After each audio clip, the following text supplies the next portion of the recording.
얘기하면 좀 섭섭하니까.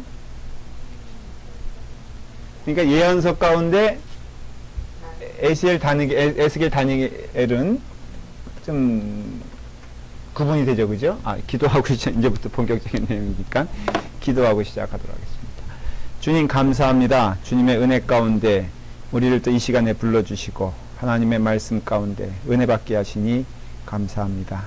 이 시간을 통하여 특별히 에스겔서를 저희가 배우게 될 텐데 그 에스겔서를 통하여 주시는 하나님의 말씀을 듣게 하여 주시옵소서.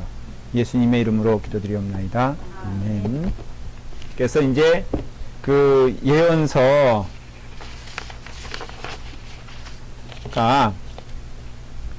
본격적으로 쓰여진 거는 이사야 시대 때부터라고 할 수 있죠. 근데 이사야는 그 왕으로 말하면은 남유다의 어느 시대 때 활동했던 사람이냐면 히스기야라는 왕이 있어요. 히스기야. 혹시 좀 들어보셨죠? 많이 익숙한 이름일 거예요. 선한 왕일까 악한 왕일까? 선한 왕이죠. 그래서 히스기야 때부터 이사야, 그 다음에 이제 대표적으로 그 다음에는 에레미야겠죠. 에레미야는 나라가 망해가는 바로 시점에 활동했던 사람이에요. 그래서 굉장히 그 내용이 긴박하고 어떻게 보면 슬프고 급기야는 망한 걸 보고선 쓴 게 뭐예요? 에레미야? 애가예요. 그래서 애 끓는 그 슬픔의 그 시 해가지고 그러니까 이제 이 뭐 대표적인 이사야, 에레미야는 그 남유다가 망하기 전에 사람들이죠. 그런데 그러니까는 다니엘 사실은 순서가 다니엘, 에스겔이에요. 시대적으로 보면은 이 다니엘은 이제 나라가 망했으니까는 근데 망하기 전에 이스라엘이 그러니까 남유다가 망하기 전에 이미 포로로 잡혀가는 일들이 생겨납니다. 바벨론이 침략을 해서 완전히 망하게 하진 않고 니네 경고다 하면서 우리나라도 중국과 옛날 조선시대 때 뭐 그런 관계가 있잖아요. 조선이라는 나라가 완전히 망하지 않았지만 막 볼모로 잡혀가고 그래서 소현세자인가? 소현세자 그죠? 맞죠? 그게 이렇게 선조 아들인가? 하여간에 그 소현세자 해가지고 소현세자 맞나? 맞죠? 그래가지고 잡혀갔다가 볼모로 다시 돌아오고 하는 거 똑같아요. 그래서 그 나라가 쫄딱 망하기 전에 두 그룹이 포로로 잡혀갑니다. 3차 포로는 완전히 나라가 망한 거고 이제 1차 때 다니엘이 잡혀가요. 2차 때 에스겔이 잡혀가요. 근데 이 에스겔 다니엘은 이 예레미야의 예언을 들었던 사람들입니다. 이해가 되세요? 그러니까 나라가 완전히 쫄딱 이 예레미야는 나라가 쫄딱 망한 것을 보면서 그 전까지 물론 활동했겠죠. 그렇죠? 마찬가지로 다니엘, 에스겔은 나라가 완전히 망해서 포로가 된 것이 아니라 이 사람들은 엘리트 계층이에요. 엘리트 계층. 그 당시 엘리트 계층은 첫째는 그 정치가들이고 두 번째는 그 그러니까 성전에 관계된 제사장들이에요. 엘리트 계층이. 그래서 에스겔은 요 제사장 계통이고요. 그러니까는 이 다니엘은 원래 앞인데 왜 에스겔 다니엘 성경의 순서는 거꾸로죠. 왜 에스겔 다니엘이냐? 이건 오직 하나 분량 때문에 그런 거예요. 성경의 분량. 그러니까 어떤 다른 특별한 의미가 있는 게 아니라 성경의 내용이 에스겔이 더 많아요. 다니엘보다. 그래서 에스겔이 먼저 있으니 마치 에스겔이 먼저인 사람처럼 그러니까 앞선 시대의 사람처럼 생각되지만 사실은 그게 아니라 포로는 1차, 2차, 3차가 있었는데 그 1차의 대표적인 사람이 다니엘, 2차의 대표적인 사람이 에스겔. 그런데 이 사람들이 예레미야와 전혀 연관이 없는 사람이 아니라 예레미야의 예언을 들었던 사람들이다라는 것이에요. 좀 접수가 됐습니까? 에스겔에 대한 기초적인 지식이. 그래서 이제 본격적으로 이제 에스겔서를 제가 그 말씀을 드리려고 해요. 에스겔서의 가장 큰 주제는 뭘까?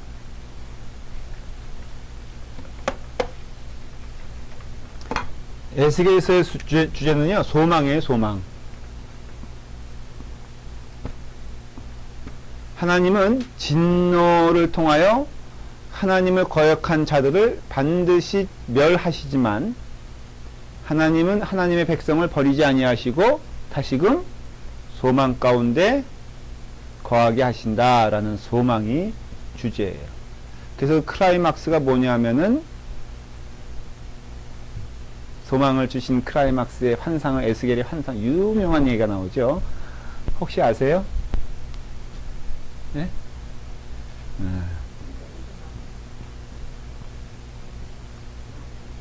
이건 굉장히 유명한 얘기예요. 이거는 뭐 옛날에 주일학교 때도 어쩌면 들었을지도 모르고 설교하는 가운데 이 내용은 굉장히 아마 여러분들이 최소한 몇 번은 들지 않았을까? 마른 뼈가 우두우둑 붙어가지고 살아있는 존재가 된다. 그 얘기 기억나시죠? 그러니까는 단순히 들으면 그렇고 이것이 이제 쭉 에스겔서에서 흐르는 내용들 오늘 설명을 들으면은 여러분들이 에스겔서가 굉장히 이해하기 어려운 성역 가운데 하나입니다.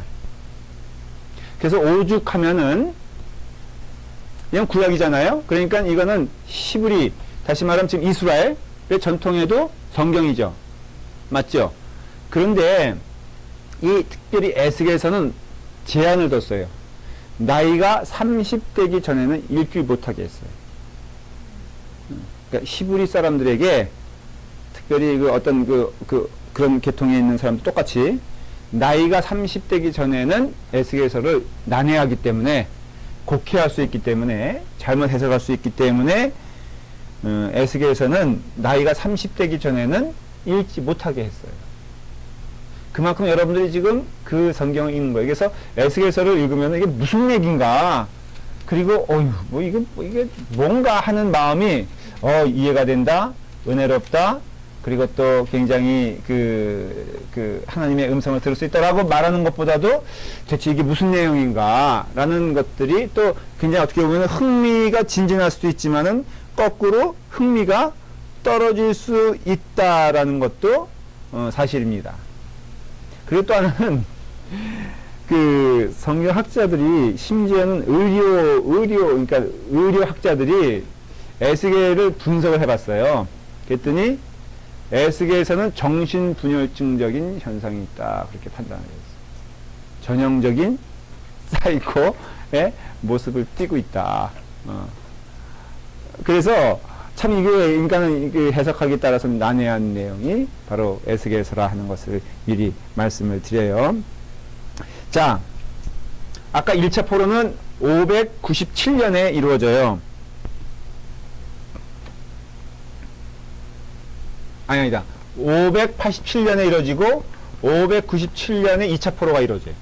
그러니까 이 10년 차이죠. 그래서 587년 그 다음에 597년 아니다. 제가 헷갈렸습니다. 597년에 가만히 있어봐. 숫자가 BC는 내가 잠깐 알았었는데 이렇게 되죠. 내가 착각했어요. 요게 에스겔이고 요게 망한 때야. 제가 잠깐 이게 혼동을 했습니다. 그러니까는 597년에 에스겔이 잡혀가고 587년에 나라가 망했으니까는 에레미야와 말한 대로 에레미야서와 에스겔서가 연관이 있습니다. 그런 의미에서는 예레미야서가 예언한 내용이 에스겔을 통해서 확인하는 것들을 이제 보게 돼요. 자, 그래서 그 2차 포로 때 그렇게 포로가 됐다라는 것을 알 수가 있습니다. 아까 말한 대로 에스겔은 간질병의 증세도 있었어요. 그래서 대표적인 간질병의 대가이자 신앙의 사람 하면은 신약에서는 누굴 꼽냐면은 바울을 꼽아요. 다 위대한 사람들은 간질병이 있어야 된다, 없어야 된다. 여러분들도 왜 위대하지 않느냐? 간질병이 없어서 그렇다라고 말할 수도 있어요. 주의 종 가운데는 그래서 바울이 대표적인 간질병 환자였고요. 그 다음에 에스겔이 구약의 대표적인 그 간질병 환자였다. 그렇게 추측을 합니다. 이건 추측이 아니라 성경에 나오는 내용을 보면은 이제 그런 현상들이 나타난다라는 것을 알 수가 있어요. 책은 이 성경은요, 조금 단순하게 말하면 1장부터 24장까지는요, 하나님의 심판,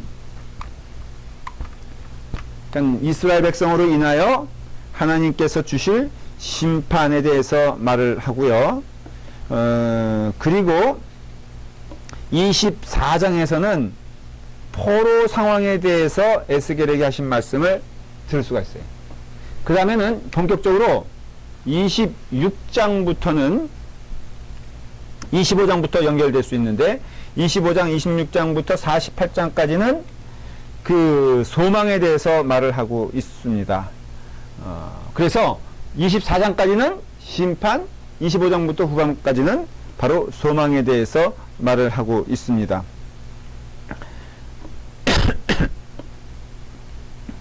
이제 여기 이 쭉 그 성경 내용 가운데 환상이 나와요.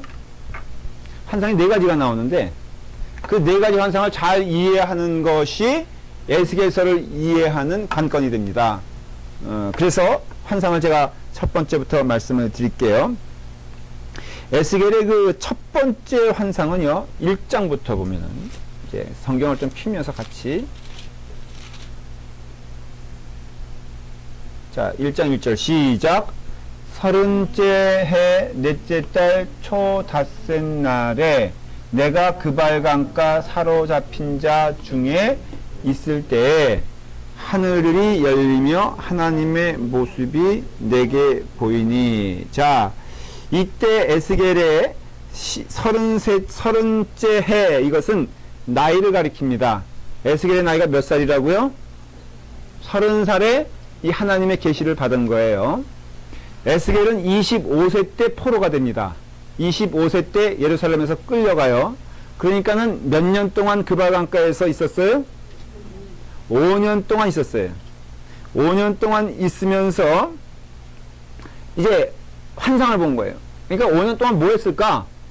빼앗긴 그런 어떤 망해가는 나라를 보면서 이 사람은 틀림없이 기도하고 있었겠죠.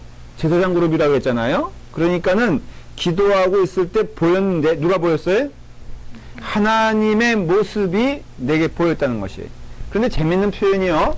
하나님이 보인 게 아니라 하나님의 뭐 보였어요? 그래서 에스겔은 이 묘사를 지금 하고 있어요, 지금. 이게, 모세가 불덩어리 가운데 하나님을 보잖아요. 근데 그것도 실제로는 본 게 아니거든요. 그냥 불덩어리 가운데 임재하신 엄밀하게 따지면 하나님의 음성을 들은 거예요. 네. 그런데 에스겔은 그렇게 말하지 아니하고 하나님의 모습을 봤어요. 이 사람은 뭘 본 거예요.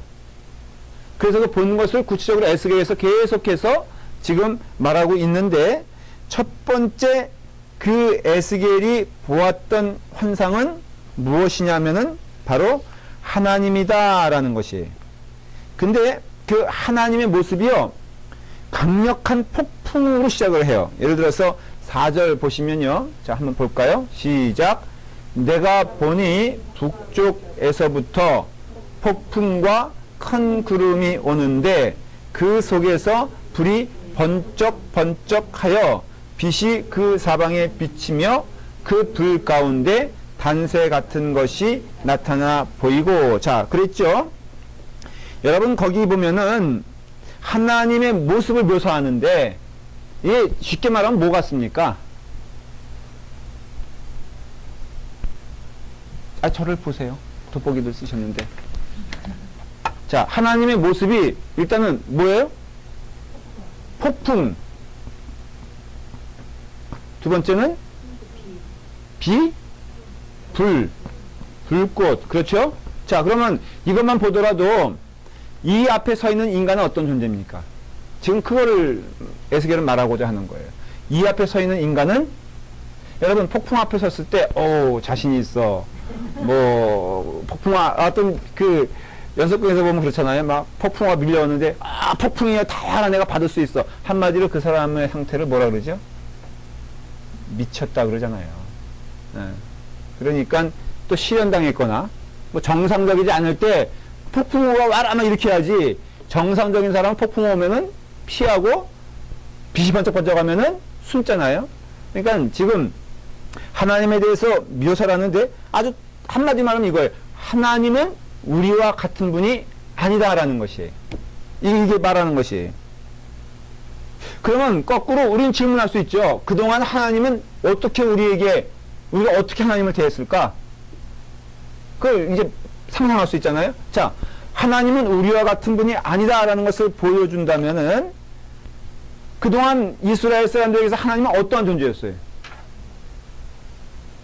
첫째, 거꾸로 역으로 올라가면요. 하나님은 무능한 분이었어요. 이스라엘 사람들에게 있어서.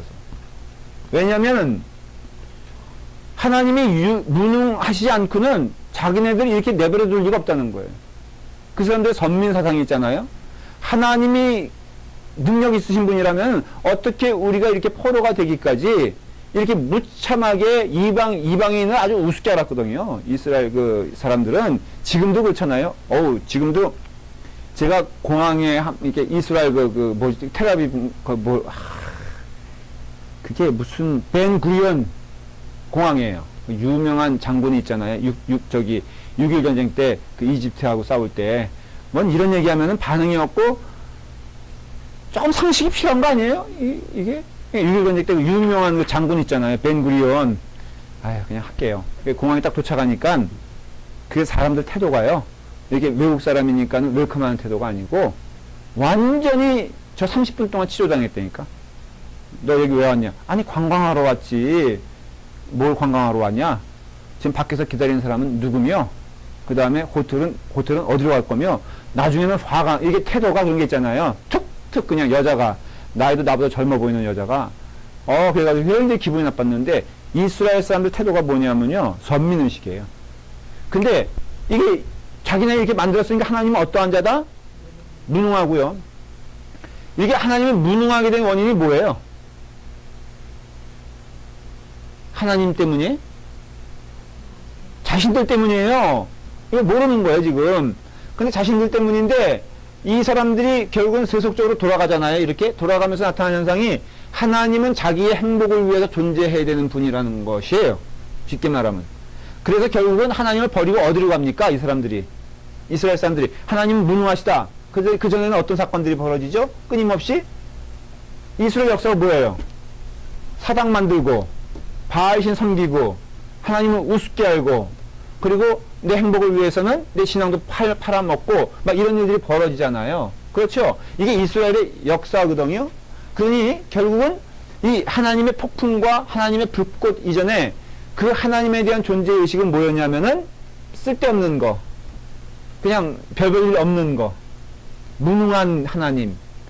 바알신을 섬겼다는 것은 하나님이 무능하다고 생각했기 때문에 바알신을 섬기는 것이지, 하나님의 존엄하심과 하나님의 위대하심과 하나님의 그 어떤 무서움, 경외로움에 대해서 우리가 인정을 했다면은 이런 짓 안 하죠. 그쵸? 근데 너무나도 이것이 오늘날에도 똑같이 적용되는 거예요. 그래서 오늘날의 큰 신앙의 문제가 뭐냐면요. 하나님을 무서워하질 않아. 맨날 사랑만 얘기해. 그 다음에 심지어는요, 목사도 무서워하질 않아. 여러분들이 얼마나 저를 어디 목사님한테 어깨동무를 해. 그림자도 밟으면 안 되는 거예요.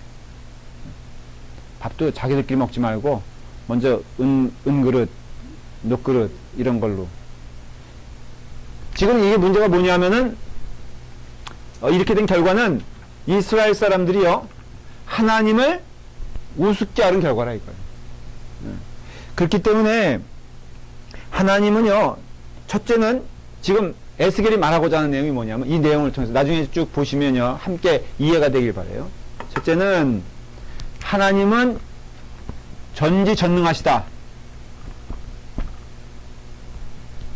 두 번째는 말씀드리고 설명드릴게요. 상황에 따라 제한받지 않는다.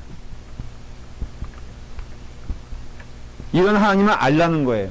세 번째는 하나님이 주도권을 갖고 계시다. 네 번째는 하나님은 말씀하신다라는 것을 지금 에스겔은 환상을 통해서 보여주는 거예요. 자, 1장 6절에 보면요, 하나님은 전지전능하시다. 1장 6절 한번 다 같이 읽어볼까요? 시작. 그들에게 각각 내 얼굴과 내 날개가 있고, 5절 한번 볼까요? 시작. 그 속에는 네 생물의 형상이 나타나는데 됐습니다. 여기서 보면요, 뭐를 말하고 있어요? 보여주고자 하는 의도가 있어요. 에스겔이 우리한테.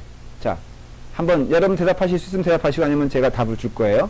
여기서 강조되는 게 넘버 4입니다.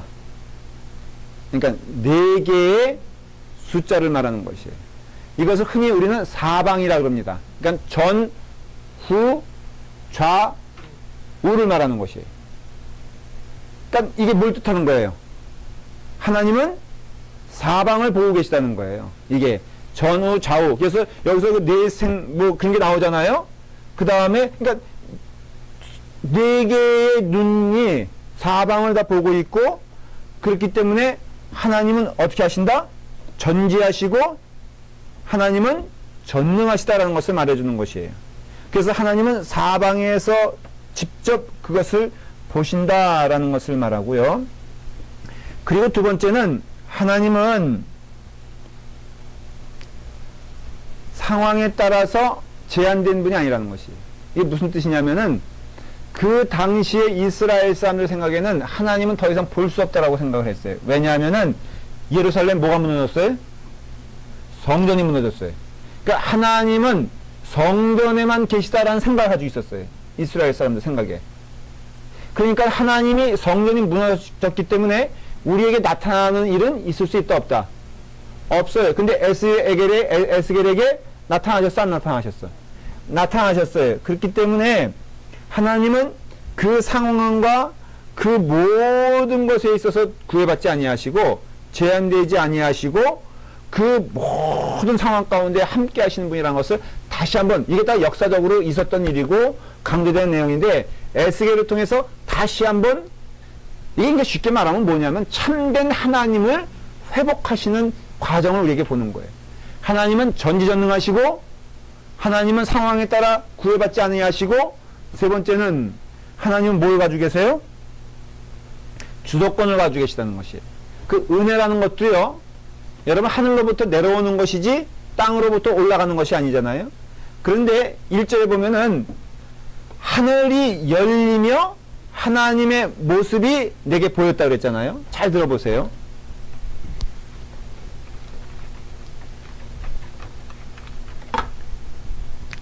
하나님의 임재, 하나님이 나타나심을 얘기하는 거예요. 하나님은 기도하시는 자에게만 나타나신다. 맞습니까? 틀립니까? 틀려요? 그러면 기도하지 않는 자에게도 나타나십니까? 그러면은 기도할 필요가 있을까요? 다시 질문할게요. 하나님은 기도하는 자에게 기도하는 자에게만 나타나십니까? 아니라고 했어요. 하나님은 기도하지 않는 자에게도 나타나십니까? 오케이 했어요. 그러면 기도할 필요가 있을까요? 새벽 기도에 나오는 사람들에게 하나님 나타나십니까? 새벽 기도 나오지 않는 사람에게 하나님 나타나십니까? 그럼 새벽 기도 나올 필요가 있을까요? 성경 공부에 나오는 사람들에게만 하나님 은혜 주십니까? 성경 공부 나오지 않는 사람에게도 은혜 주십니까? 그렇다면 성경 공부에 나올 필요가 있을까요? 나올 필요가 있을까요? 예, 왜요? 왜? 이런 질문을 지금 답을 하는 거예요. 성경을 통해서 보면은 하나님은 기도하는 자에게만 나타나시냐라는 질문에 아니에요. 왜냐면은 결정적으로 하나님을 만난 사람들 보면은 솔직히 말하면은 부르짖어 기도한 사람보다도 멍하고 있다가 당한 사람이 더 많어. 모세가 여러분 맨날 무릎 꿇고 기도할 때 하나님 만났을까요? 아니요, 그렇게 생각하지 않습니다. 모세는 멍하니 양치고 있다가 하나님을 만난 것임을 알 수가 있어요. 바울이 하나님 예수님 열심히 믿다가 예수님 만났습니까? 아니요. 예수님은 오히려 죽이려고 하는 과정에 있어서 예수님을 만났습니다. 그리고 또 예수님 자체를 만난 그 사복음서에 나오는 사람들 보면은 예수님을 간절히 소망해서 만난 사람보다도 그렇지 않은 사람들이 더 많다는 것을 알 수가 있어요. 그러니까는 근데 그러면 기도해야 됩니까? 네, 기도해야 됩니다. 왜? 또 성경에도 기도하라고 명하고 있고, 기도하는 자에게 하나님 안 만나 주시겠느냐? 기도하지 않는 자에게 하나님 만나 주시는데 기도하는 자에게는 하물며냐? 이거거든요. 그러나 이런 임재, 은혜, 그 다음에 하나님의 오심은 하나님이 주도적으로 하시는 것이지 내 노력이라든가 내 마음에 따라서 되는 것이 아니다라는 것이. 또한 이스라엘 사람들 향하신 하나님의 소망과 그 사랑이 보여질 때 이스라엘 사람들이 회개해서 하나님 오신 게 아니라 하나님이 이스라엘 사람들을 사랑해 주셔서 오신 것임을 알 수가 있어요. 그렇기 때문에 여러분들이 깨달아야 될 것은 하나님은 먼저 우리에게 오시는 분이다 라는 것을 얘기해 주고 있는 것이에요. 그리고 마지막으로 하나님은 오실 뿐 아니라 말씀하시는 분이에요. 1장 28절을 보시면 시작. 그 사방 광채의 모양은 비오는 날 구름에 있는 무지개 같으니 이는 여호와의 영광의 형상의 모양이라. 내가 볶고 엎드려 말씀하시는 이의 음성을 들으니라 그랬죠. 그러니까는 하나님은 임재만 하시는 분이 아니라 어떤 분이다? 반드시 말씀하시는 분이다 라는 것을 알 수가 있어요. 그러니까 여러분들이 깨달아야 될 것은 하나님은 전지전능하시고 상황에 따라 제한받지 아니하시고 주도권을 가지고 계시고 하나님은 말씀하신다라는 것은 이걸 쉽게 표현하면은 한마디로 말하면은 하나님의 두려움과 하나님의 임재하심을 인정하라 이거예요. 그러니까 너희가 지금 망하게 된 것은 무엇이냐? 그것은 너희가 하나님의 존재를 인정하지 아니하고 하나님의 영광을 인정하지 아니하고 하나님의 주도권을 인정하지 아니하고 하나님이 전지전능하시다는 것을 인정하지 않았기 때문에 이 모든 일들이 일어났다라는 것을 이제 얘기하는 것이에요. 자, 그러한 가운데 이제 하나하나 보여주시는 것이 6장부터 24장까지는 쉽게 말하면은 과거형을 보여주는 것이에요. 너희가 왜 어떻게 했다고요? 망하게 되었는가를 보여주는 것이에요. 그리고 망하는 역사를 너희는 봐라라는 것이에요. 그렇기 때문에 우리가 깨달아야 될 것은 이제 하나님 이 환상은요 7장부터 6장, 7장, 이제 11장까지 이제 하나에 끝나게 되는데 이 환상은 뭐냐면은 하나님의 권능이 떠나는 장면을 이제 보여줘요. 이건 어디를 말하는 거예요? 예루살렘을 말하는 것이에요. 하나님의 권능이 있었는데 떠났다. 한번 저와 함께 똑같이 쫓아오세요. 8장 1절을 한번 볼까요? 8장 1절 시작. 여섯째 해 여섯째 달 초다트에 나는 집에 앉아 있었고 유다의 장로들은 내 앞에 앉아 있는데 주 여호와의 권능이 거기에서 내가 보니 불같은 형상이 있더라. 그 허리의 아래의 모양은 불같고 허리 위에는 광채가 나서 단새 같은데 그렇게 돼 있죠. 자, 그런데 11장으로 넘어가 주십시다. 있는데 그렇게 모양이 있는데 11장 22절부터 함께 읽겠습니다. 시작. 그때 그룹들이 날개를 드는데 바퀴도 그 곁에 있고 이스라엘의 하나님 영광도 그 위에 덮였더니 여호와의 영광이 성읍 가운데서부터 올라가 성읍 동쪽 산에 머무르고 주의 영이 나를 들어 하나님의 영이 산상 중에 데리고 갈대아에 있는 사로잡힌 중에 이르시더니 내가 본 환상이 나를 떠나 올라간지라.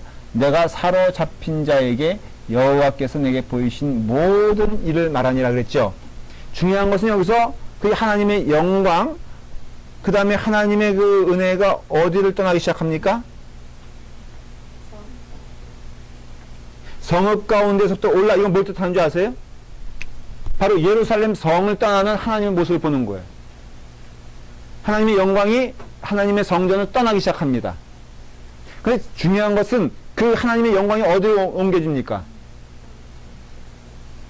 성 동쪽은 어딜 말하는지 아세요? 저를 보시와요.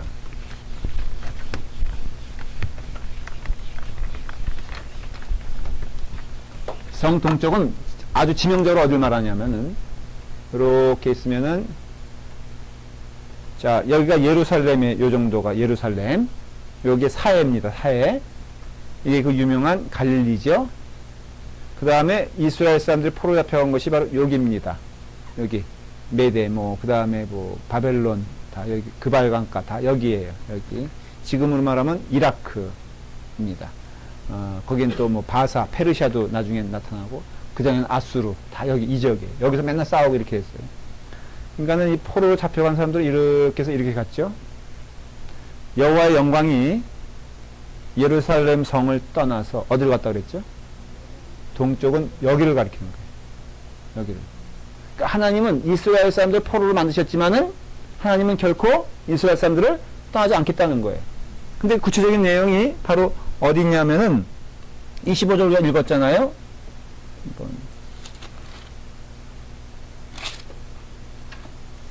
24절 한번 같이 읽어볼까요? 다시 11장 24절 시작. 주의 영이 나를 들어 하나님 명의 현상 중에 데리고 갈대아에 있는 사로잡힌 자 중에 이르렀더니 그게 구체적인 내용이에요. 그러니까는 하나님의 영이 어디에요? 갈대아에 있는 사로잡힌 자는 바로 여기를 말하고 여기는 여호와 예루살렘 성읍의 어디에 해당되는 거예요? 동편에 해당되는 것이에요. 그러니까 하나님은 이스라엘 사람들이 포로로 잡혀갈 때 하나님도 같이 가셨다라는 것을 말해주는 것이에요. 그러니까 하나님의 영광이 예루살렘 성읍을 떠났죠. 그러니까 그거는 굉장히 불행한 일이죠. 절망스러운 얘기를 하고 있는 것이에요. 그러나 또 하나는 하나의 소망을 주는데 그 하나님의 영광이 어디 있다? 바로 그런 갈대아 성읍 동쪽에 있다라는 것을 말하고 있는 것이에요. 그렇기 때문에 그렇게 생각이 되었을 때 이제 하나님께서 그 떠나게 된 과정을 쭉 다시 설명을 하시는데 예를 들어 말하면 16장 15절 제가 이제 중간중간 스킵을 할게요. 16장 15절을 봐요.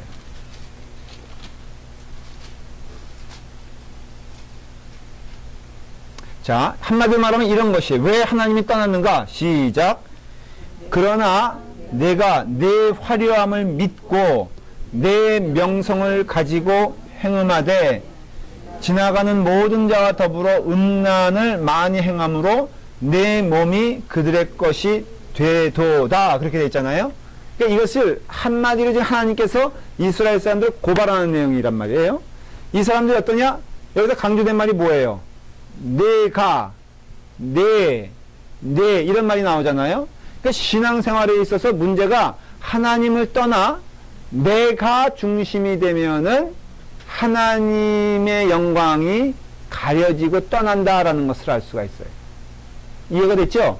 그래서 하나님이 예루살렘 성을 떠날 수밖에 없었던 이유를 이제 우리가 듣는 거예요. 듣는데 요 16, 15절이 아주 단편적으로 내가 내 화려함을 믿고 이런 거예요. 자, 원래 이스라엘 사람들 태생이 뭡니까? 하나님의 백성이죠. 그러나 실질적으로는 뭐였냐면은 노예예요. 노예예요.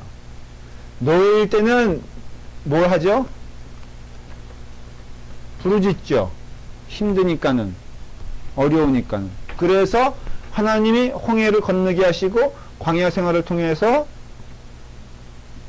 가나안으로 입성을 시켰는데 이게 파죽지세라. 가는 곳마다 승리해. 가는 곳마다 사람들이 무릎을 꿇어. 그래서 결국은 위대한 나라를 이루게 되었죠. 그쵸? 큰 왕국을 이루게 되었잖아요. 문제는 여기부터 시작된 거예요. 이런 모든 과정에서 사람들의 그 특성이 뭐냐면은 어려울 땐 부르짖고 하나님께 매달리다가 하나님의 은혜로 그 자리에 올라서게 되면은 그 사람은 어떤 현상을 갖게 되냐면은 하나님이 언제 내가 이 일을 해주셨느냐? 이것은 누구의 노력으로 된 것이다? 나의 노력으로 된 것이다라는 하나님의 영광을 가르치기 시작합니다. 그럴 때 문제가 생기는 거예요. 하나님, 정말 내가 성공만 하면은 10분의 1 바치겠습니다. 이렇게 얘기하잖아요. 근데 진짜 성공을 했어. 바친 사람 봤어요? 못 봤어요? 예? 봤어요? 못 봤죠? 솔직히. 지금 여러분들 이러니까 지금 이 11조, 애들이요, 요만큼일 때는 내기가 쉬워. 솔직히 말하면, 아르바이트로 100불 벌었다. 거기에 10불 내는 거는 솔직히 할 수 있을 것 같아. 근데 하나님이 은혜를 주셔서 100만 불을 벌었어. 10만 불을 낼 거야, 안 낼 거야? 응? 아, 이게 내도 문제가 되는 게, 냈다고 또 생색을 내는 거예요. 10만 불 낸 사람이 있으면은, 제일 무서운 게요, 이건 제가 사적이지만, 헌금 가지고 장난치는 사람들, 진짜 벌 받습니다. 교회 안에서 그런 현상을, 이민교회에서 특별히 그런 현상을 보는데, 조심해야 될 게 뭐냐면요, 이 교회는 내가 아니면 안 된다는 생각 가지고 사람들이 꽤 있어. 그리고, 소위, 못마땅한 일이 생겼을 때 가장 골탕 먹이는 방법이 무엇이냐면은, 헌금을 안 내는 거예요. 봐라, 내가 헌금 내지 않았을 때, 그 어느 게 실제로 있었던 일이요. 갑자기 헌금이 절반 줄었어. 왜냐면 그 사람이 헌금의 절반을 담당했던 거예요, 보니까. 그러니까는 절반으로 줄으니까는 문제가 생기죠. 문제가 생기니까 그걸 기회로 불평의 기회를 삼죠. 그래서 결국은 목사님 내보내겠다고. 이런 일들이요. 근데, 문제가 돼. 지금 이 현상에 뭐냐면, 노예였죠? 가나안이죠? 왕국을 이루었죠? 이러고 나니까는, 언제 우리가 하나님이 언제 우리에게, 이게 다 우리의 노력과 우리의 헌신으로 된 것이지, 하나님이 하신 일이 무엇 있느냐라고 하면서 말하는 것이에요. 내 화려함을 믿고, 그 다음에 뭐를 믿게 돼? 왕국이 생겼으니까 권세가 있죠? 군사가 있죠? 성벽이 있죠? 모든 것들이 있으니까는 이제 하나님 없어도 되지 않느냐. 재밌는 거는 어려울 땐 새벽 기도 열심히 나와서 기도해요. 그런데 이게 하나의 은혜의 기회를 삼아가지고 일생 동안 기도하는 사람 되면 얼마나 좋아. 그런 사람들이 꽤 많이 돼. 우리 교회는 그래서 안심이 돼요. 그런데 문제는 기도, 젊었을 제가 전에 있던 교회에서 청년들이 많았거든요. 갑자기 새벽 기도 나오는 사람들이 있어요. 오늘 갑자기 성역부 나왔다고 해서 제가 뭐라 그런 건 아니고, 갑자기 새벽 기도 나오는 사람이 있어. 얘기 들어보면은 결혼을 이제 생각하고 기도하는 거예요. 그렇게 열성분자가 없어. 막 땅을 쳐가면서 주여 이거 안 들어주시면 정말 저는 죽습니다. 들어줬어. 그래서 결혼하게 됐어요. 제가 주례까지 섰어. 그 다음에 새벽 기도 아주 안 나오는 거 있죠. 그래서 왜 안 나오냐 그랬더니 제목이 틀어졌는데 왜 나오냐 이거예요. 근데 이와 같이 지금 우리의 믿음 생활에서 문제는 뭐냐면은, 왕국이 생겼으면은 그때 내 화려함을 믿고, 그 다음에 뭘 생각하냐면 내 명성을 가지고 이렇게 화려해지고 이렇게 이루어지고 이렇게 가지게 된 것은 누구의 능력이다? 하나님의 능력이라고 말하지 않는 거예요. 내 명성이란 건 사람들이 이렇게 말할 거 아니에요. 그 사람은 기도를 해서 은혜를 받아서 뭐 사업의 성공을 이루었어. 근데 사람들은 그렇게 말하지 아니하고, 참 대단하십니다. 비결이 무엇입니까? 당신 없으면은. 근데 목회자도요, 이건 굉장히 조심하고 반성해야 될 게, 목회자에게 제일 많은 유혹이 이런 거예요. 지금 문제가 되는 게 뭐예요? 어느 정도 이루어 놓잖아요? 그러면은 사람들이 그런다고요. 목사님 참 대단하십니다. 목사님의 어떤 그 능력이 이 교회를 살리고 있습니다. 그러면은 그 목사는 어떤 생각을 갖기 시작해요? 이게 그래서 제가 예화를 하나 들었잖아요. 나쁜 예화인데, 어느 한국에는 큰 교회 목사님이, 그 목사님들이 문제야. 그냥 깨끗하게 다 끝나면 좋은데, 이 부인 그 다음에 갈등 이런 가운데 이분 이런 얘기 하는데 제가 너무 아팠어요, 마음이. 내가 지금이라도 밖에 나가서 교회 세우면은 이만한 사이즈의 교회 내가 5년 안에 만들 수 있다. 그래서 제가 그 얘기 들으면서 정말 이거는 하나님께 벌 받을 얘기다. 이런 생각을 했어요. 하나님께서 하신 일이지 자기가 한 것이 아니에요. 그리고 자기의 능력이 있다 할지라도 하나님이 주셨기 때문에 한 것인데, 여기 똑같아.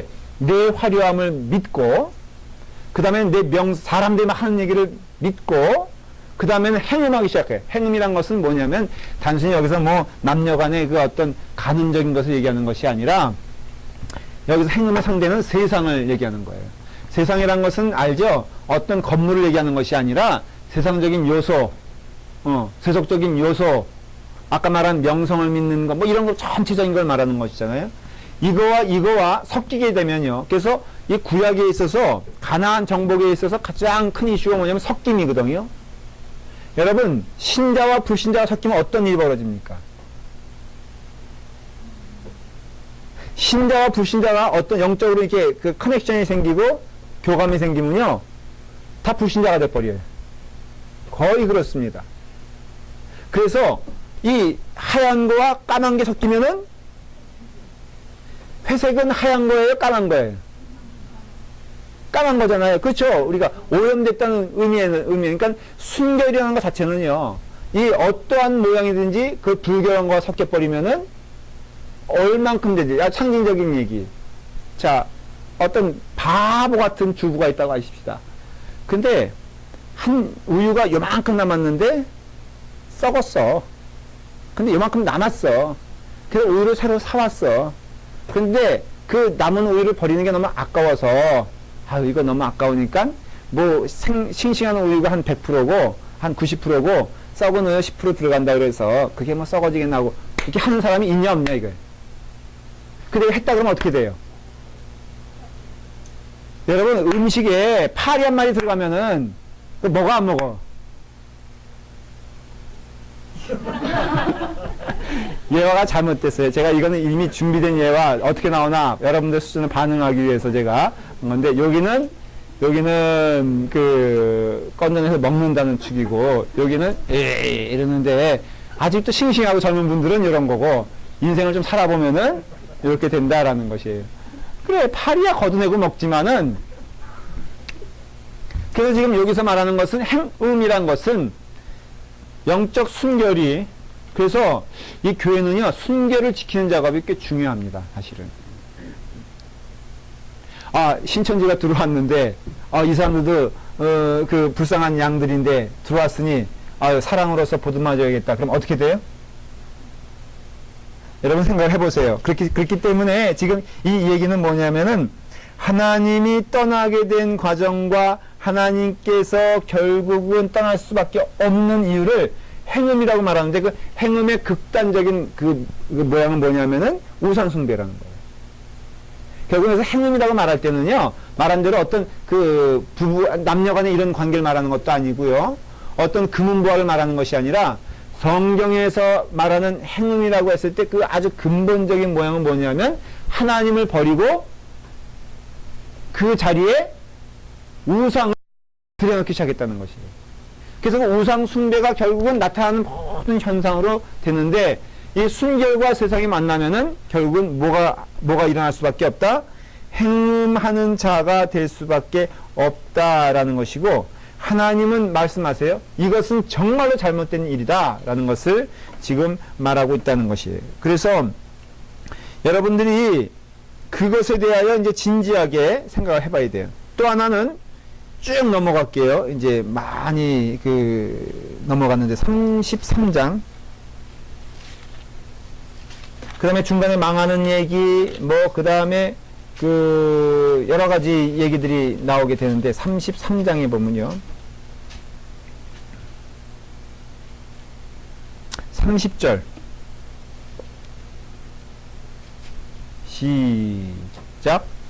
인자야, 내 민족이 담 곁에서와 진문에서에서 너에 대하여 말하며 각각 그 형제와 더불어 말하여 이르기를, 가서 여호와께로부터 무슨 말씀이 나오는 거 들어보자 하고, 백성이 모이는 것 같이 내게 나오며 내 백성처럼 내 앞에 앉아서 내 말을 들으나, 그 다음 뭐라고 돼 있어요?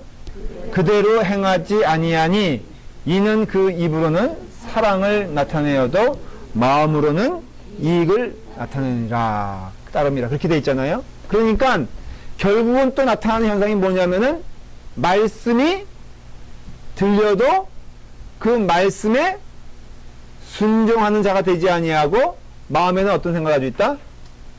딴 생각을 가지고 있다라는 것이. 여러분 잘 보십시오. 저를 한번 보세요. 망하게 되는 또 현상을 말하고 있는 거예요. 여러분, 말씀이 딱 왔을 때 흔히 하는 표현이 아멘이라는 단어를 많이 쓰죠. 그렇죠?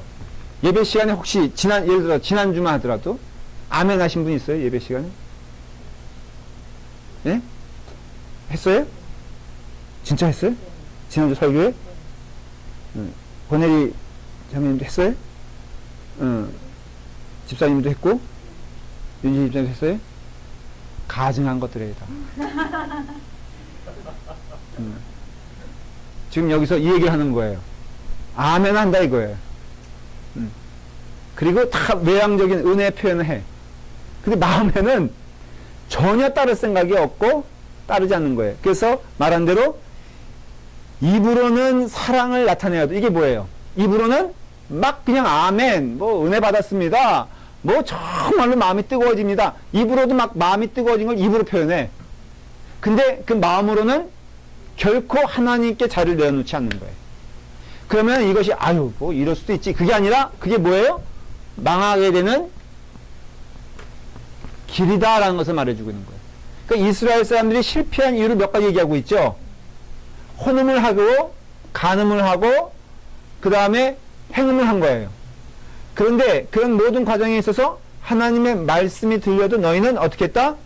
그 말씀에 겉으로만 이해를 하고 겉으로만 아멘을 했지 결코 너희는 거기에 순종할 생각도 없었다. 애초부터. 그러니까 처음부터 하나님 말씀 듣는데 이 말씀에 아유 내 마음이 간증하면서 말이에요.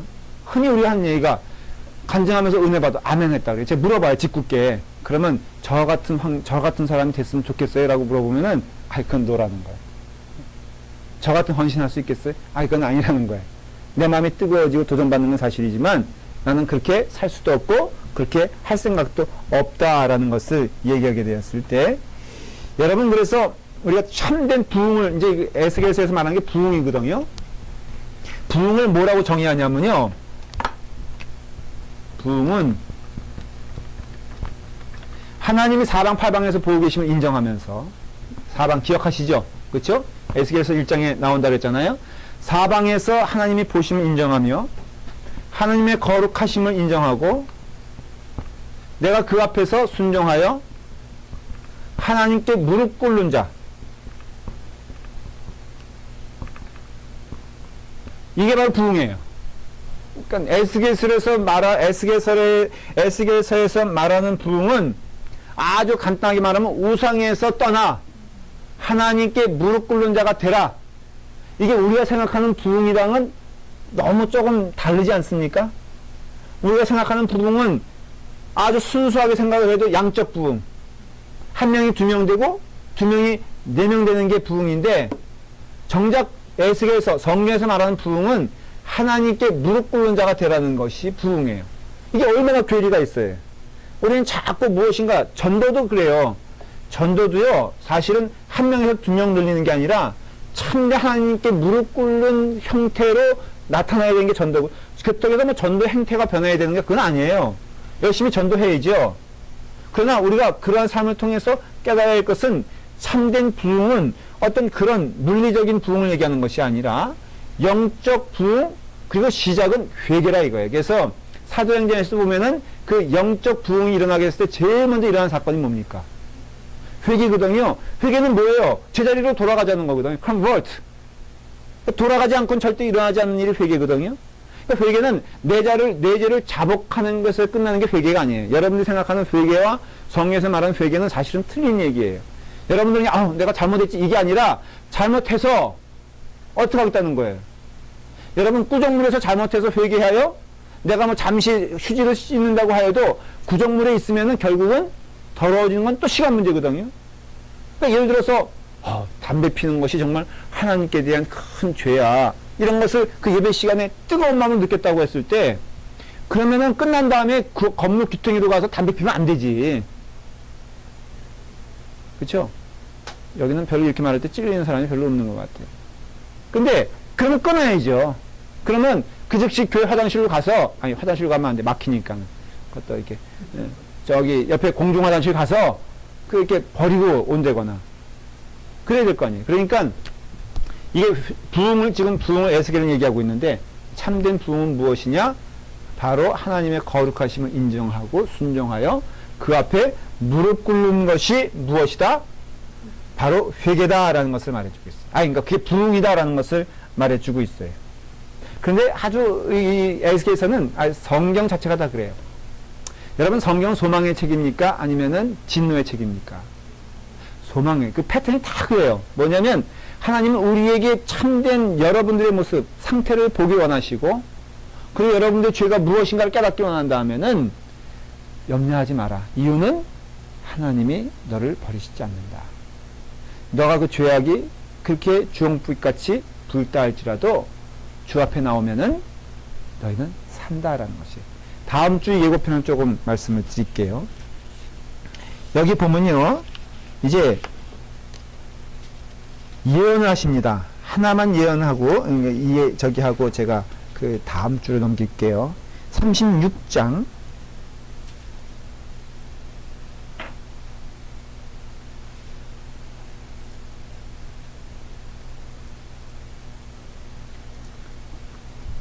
36장 22절을 한번 볼까요? 시작.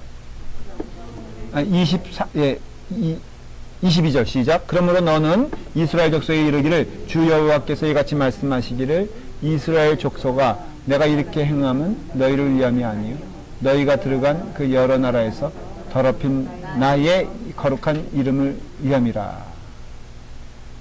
여러 나라 가운데서 더럽혀진 이름 곧 너희가 그들 가운데서 더럽힌 나의 큰 이름을 내가 어떻게 한다고요? 거룩하게 할지라. 내가 그들의 눈앞에서 너희로 말미암아 나의 거룩함을 어떻게 한다고요? 나타내리라 이렇게 되어 있잖아요.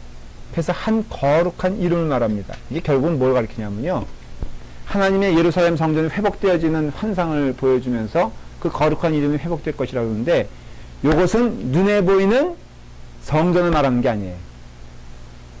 바로 눈에 보이지 않는 거룩한 성전을 말하는 겁니다. 그게 누구냐면 바로 예수 그리스도의 임재를 예언하는 것이에요. 그래서 참 놀라운 것은요, 저를 한번 보세요.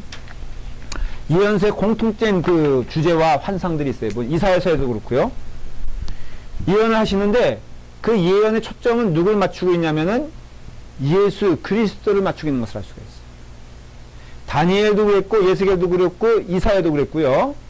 그 한 약속된 그 은혜의 뿌리를 주시는데, 그것이 뭐냐면은 너희가 생각하는 눈에 보이는 성전에 물론 회복이 됩니다. 에스라 느헤미야 또 그다음에 학계를 통해서 그 눈에 보이는 성전이 이제 회복되긴 하는데 그건 진짜가 아니라는 것이에요. 엄밀하게 따지면 너희가 회복할 성전은 이런 어떤 건물적인 성전이 아니라 바로 이름이라는 거예요. 이름. 그 이름은 무엇이냐? 예수 그리스도를 말하는 것이에요. 그래서 이렇게 따져봤을 때 하나님의 예언은 놀라운 큰 뿌리와 줄기를 가지고 있고요. 일정하게 그 방향이 나아가는 것을 알 수가 있어요. 그래서 예수 그리스도의 인재 얘기하셨고, 신약 성경은 뭔 줄 아십니까? 오실 예수 그리스도에 대한 확인과 더불어 오실 예수 그리스도에 대한 예언을 하고 있어요. 이해가 되세요? 무슨 얘기인지? 예수님이 많은 시간 투자하며 얘기하신 게 뭐예요? 내가 다시 온다는 거예요. 그리고 하나님 나라 얘기하고 있어요. 천국을 얘기하고 있어요. 그러니까 구약은 오실 예수 그리스도인 신약의 예수 그리스도를 예언하고 있고요. 그러면 이게 이루어졌잖아요? 풀필이 됐잖아요? 그럼 우린 진지하게 생각해야 될 게, 신약의 예언은 이루어질 것이냐? 이루어질 것이에요. 근데 신약의 예언은 무엇이냐? 두 가지예요. 하나님 나라에 대한 우리의 입성을 얘기하고 있고요. 두 번째는 예수 그리스도의 재림을 얘기하고 있어요. 이게 따로 떨어져 있는 얘기는 아니에요. 근데 우리는 우리 신앙이 너무 보면은 세상적이지 않습니까? 여러분, 그래서 제가 설교 시간에 많이 강조하는 내용이 있는데, 좀 봐라 이거예요. 여러분들 인생은 시간은 얼마 된다? 짧다 이거예요. 짧으니까는 여러분은 지금 뭘 준비해야 된다? 예수님 말씀처럼 저도 선포할 수밖에 없어요. 뭘 준비하는 자가 돼야 돼, 우리가. 하나님 나라를 준비하는 자가 되어야 된다는 거예요. 이 땅에 사는 이 몇십 년 동안 생활은 이거 아무것도 아니라는 것이에요. 근데 우리는 너무 여기에 얽매여 있잖아요. 하려고 하지 않아요. 여러분, 잠시입니다. 저 이정주 교우가 저렇게 돋보기 한걸 줄을 어떻게 알았어요? 미안해요. 그렇지만은 10년 전에 이렇게 생각했어요? 안 했죠? 이준희 집사님, 뭐 우리 잠깐 비웃어요. 뭐 이렇게 저렇게 말이야, 연세가 드셔가지고 그런데 금방 와. 반드시 금방 옵니다. 총동명제 저렇게 뭐 어깨 자랑하고 몸매 자랑하고 그러는데, 배 나오는 거 내가 개런티 하는데 5년 안에 이렇게 될 거야 아마. 저는 그런 의미에서는 저가 여러분과 좀 같은 마음을 갖기로 하는 게, 연연하지 마세요. 여기 이거 어떤 분이 저한테 그러더라고요. 너무 냉정하게, 목사님 은퇴하시면요 절대로 이 교회에 그 발걸음도 하지 마세요. 내가 너무 엉엉 울었어 그날 밤에. 이런 모진 교인들이 있나? 은퇴한다면 제가 오길 원해? 아니면은 그림자도 안 보이길 원해? 벌써 다 마음들이 연연할 거 하나 없어. 저는요, 제가 그래서 우스갯소리로 이제 그랬어. 아니, 우스갯소리가 아니라 진심으로 그랬어. 퇴직금만 많이 주면은, 내가 절대 안 오겠다고. 근데 제가 이런 걸 비유로, 이게 좀, 어떻게 보면은 가슴 아픈 비유고 또 우스갯소리 되지만은, 진심이, 뭘 욕심을 내요. 그냥 열심히 목회하다가, 조심스럽습니다만은, 하다가, 그냥 끝나고, 그리고 또 주님 나라 위해서 준비하면 되지. 저는 참 안타까워. 또 교회 안에서도 여러분 때가 있잖아요. 열심히 일하세요. 때 아닌 때 자꾸 때를 주장하지 말고 힘써 일할 때 일하고. 우리 집사람이 어저께 그 처제랑 대화하는데 아주 의미심장한 얘기하대. 야, 나이 들어서는 가고 싶어도 갈 마음도 안 생기니까, 그러니까 너 젊었을 때 열심히 다니라고 충고 아닌 충고를 하더라고. 걔네가 아직 난 젊은데. 근데 여러분 마찬가지예요. 여러분들 뛸 때가 있으면요, 앉을 때가 있고, 앉을 때가 있으면 누울 때가 있고, 누울 때가 있으면은 갈 때가 있는데, 그 시와 그 때가 너무 빨리 온다는 걸 기억하시고요. 지금 열심히 일하시고, 그리고 마지막 날을 준비하는 지혜로운 여러분 되기를 바랍니다. 이게 바로 오늘 에스겔 통일을 통해서 주시는 하나님 말씀인데요. 한 절반 정도 다뤘어요. 다음 주에는 더 기대감을 가지고 오시면 좋겠습니다. 혹시 질문 있습니까? 에스겔서 미리 읽어오셨어요?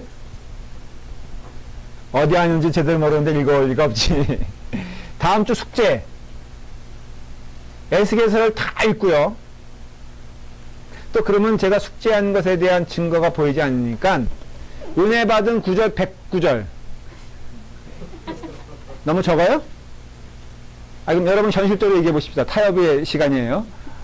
우리가 이렇게 싸우면 은혜로울 것 같지 않아? 조금? 자, 우리 그럼 모든 기준을 이정주 교우한테 몇 절 정도 근데 이정주 교우는 의외로 잘 써요. 열심히. 컴퓨터 치는 것도 인정해 줄까? 그럼 또 어디서 또 카피해가지고 또. 지금 사실은 유진 집사님도 웹사이트 교회에 우리 그 성경 통독 저기에 열심히 지금 쓰고 있어요. 제가 알고 있어요. 너무 감사한 일이에요. 에스겔서에서 여러분들이 받은 은혜의 말씀 그럼 20절 정도 하십시다. 할 수 있겠죠? 이게 하라는 거예요. 의도적으로 통독을 좀 하라는 뜻이 하고선 29절 정도를 이런 말씀에 근거해서, 오늘 배운 말씀에 근거해서 또 어느 정도 여러분들이 받은 은혜의 말씀. 그리고, 개론적인 것도 여러분들이 좀 책을 사서 보시면, 잠깐만. 내가 안 가져왔나?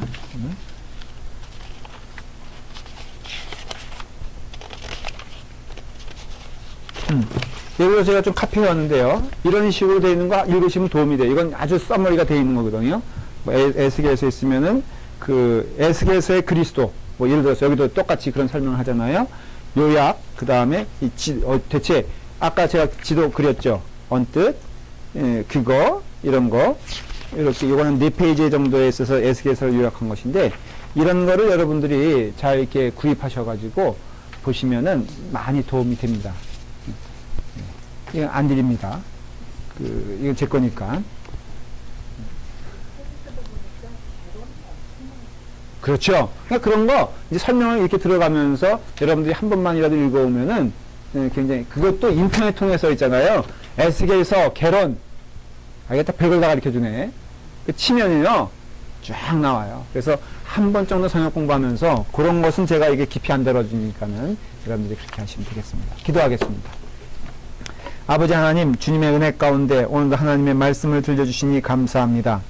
에스겔서를 통한 하나님의 임재하심과 하나님의 거룩하심에 저희가 무릎을 꿇을 수 있도록 인도하여 주시옵소서.